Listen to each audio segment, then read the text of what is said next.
What is up, ladies and gents? It's your boy Jermaine Event, Main on MMA. And yeah, it's Main on MMA. I wanted to call it Main on Combat Sports and Main on Combat Sports, like Mox, but Main on MMA is like Mama. I felt, or Mom or Mama. I felt like, felt like it was a better acronym.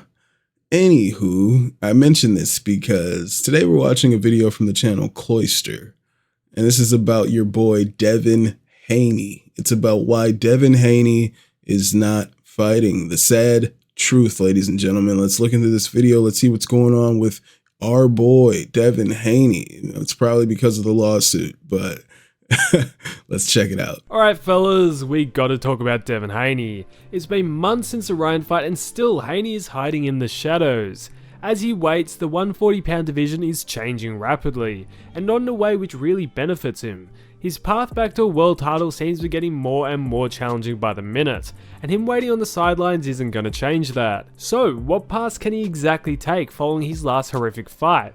And could he actually make a comeback to the level he was previously at? Now we all know what happened against Ryan, the controversies, that horrific performance, and all for this to end up with the bout being overturned.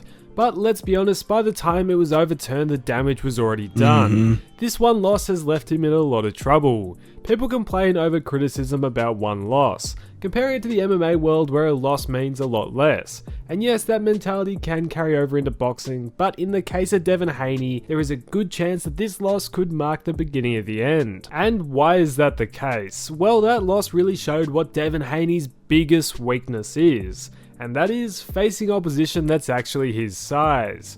Ryan was the biggest size-wise opponent Haney has ever versed. Although Ryan did weigh in heavy at the weigh-ins, the two on fight night were still probably about the same size. But hey, being the bigger man is how Haney found so much success in the lightweight division, fighting against smaller body opponents whilst rehydrating to a significantly heavier weight. Opponents like Kambosos look tiny compared to Haney, and yes, many boxers do this, but in not many cases do you have state athletic commissions going, hey, you hydrated way too much, and that's probably in violation of commission rules. For example, the California State Athletic Commission doesn't allow fighters to rehydrate more than 15% on fight night, and for most fighters, they won't really get too close to that. Yet Haney against Prograis allegedly managed to weigh in on fight night at 165 pounds for a 140 pound fight, 18% heavier than the limit, which is a clear violation of the rules. Yet this fight somehow never got cancelled. It's all a bit of food for thought really, especially interesting. So he's been a weight bully this whole time. It's just been nothing but a weight bully. He was doing pretty good in this fight against Garcia early on, but he's got talent. He can box, but he's been a weight bully the whole time. Weight-related complaints from that last Garcia bout. But weight isn't the only thing which has enabled Haney's success. He also is an incredibly skilled boxer. Skills-wise, he is in the elite of the division. You have to give him his flowers. Yet when faced with decent power and sharp counters and an opponent at about the same weight as him, it's clear that's where he struggles. But say even when he versed Lomachenko, Loma's one of the smaller bodies at lightweight, but he still put a beating on Haney. With most of the shots Loma was throwing, Haney would end up blocking with his face. And those shots hurt Haney at that light weight. So you go up in weight, and although Haney's very skilled, it's clear to see where he runs into trouble. And that's why I don't think we've seen him rush back into the ring. They're now in a position where they're either going to cherry pick to the extreme, or really cash in on a big money fight. They weren't even bothered to keep a hold of the WBC 140 pound strap by fighting the mandatory. Although that could probably be put down to just simply that they weren't going to earn much money, at least in comparison to the fight they just had. In terms of cherry pick fights, they're probably hoping that someone will offer them stupid money to fight a no-name. Yet it's pretty clear that Haney just doesn't have the market value they think he has. He was unable to command a check against his mandatory, and that's why they ended up pulling out. I don't know if he's waiting for the Saudis to offer him a check. Yeah, he's waiting for the Saudis. I was about to pause and say that. Anytime soon. But to me, even the lower end of the top 10 140 pound division is still dangerous. I think Haney wants to avoid lot of the lower 10 sort of fighters, a lot of them have a lot still to prove, and a lot of them are heavy punchers. So if he did end up fighting a cherry pick, it would have to be somebody super obscure. They could follow in the footsteps of Teo and pull out somebody like a Steve Claggett to fight. I think that's pretty much what we're going to see if he chooses a cherry pick. But the one thing I think is clear is that the Haneys don't really care about world titles anymore. As said earlier, they showed that by ducking their WBC mandatory. They would realize in order to get paid what they want and get that respect that they need, they will have to verse a big name, and that's been the source of most of the recent rumors. The main rumor which has been going around recently is Haney fighting Teofimo Lopez. This was rumored to be on a Riyadh season card, yet seems not to be happening, with Haney's side claiming that Teo ducked the fight. This would be a great fight, and I would have loved to see him build up. But as of now, Teo is training with Reynoso and seems to be not losing his mind for once, and that might be too much of a challenge for Haney straight off a lengthy break. If Haney's going to stay at 140, I would want to see him face off ideally against a Liam Paro or a Jack Catterall. They're both smaller body 140 pounders, but they're both smart fighters. And it would be a good test to see if Haney can switch back into form, or will he end up going out like Tim Tszyu? Can he get over that Garcia loss and get back to his winning ways, or will he not be the same fighter he once was? While also a win against either would cement his position back in the division, showing that he still has it against a solid competitor. If I was advising him, what I really wouldn't want to see next is him move up again to 147. It is a weaker division, which is of course a plus, with Jaron Ennis obviously being the toughest fight.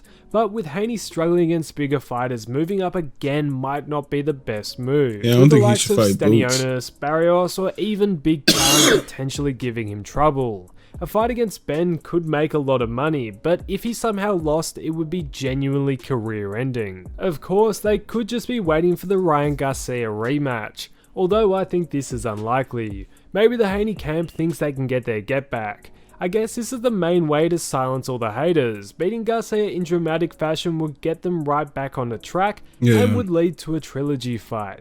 If they want to take a tough fight, this might be the one to take. They will get paid, and if they win, they'll get the respect back they so dearly want. Yet there's of course quite a few months until that could be a possibility. I don't want to see that dude box again. His ban. And Ryan's about as unpredictable as it gets, so nothing would be really guaranteed.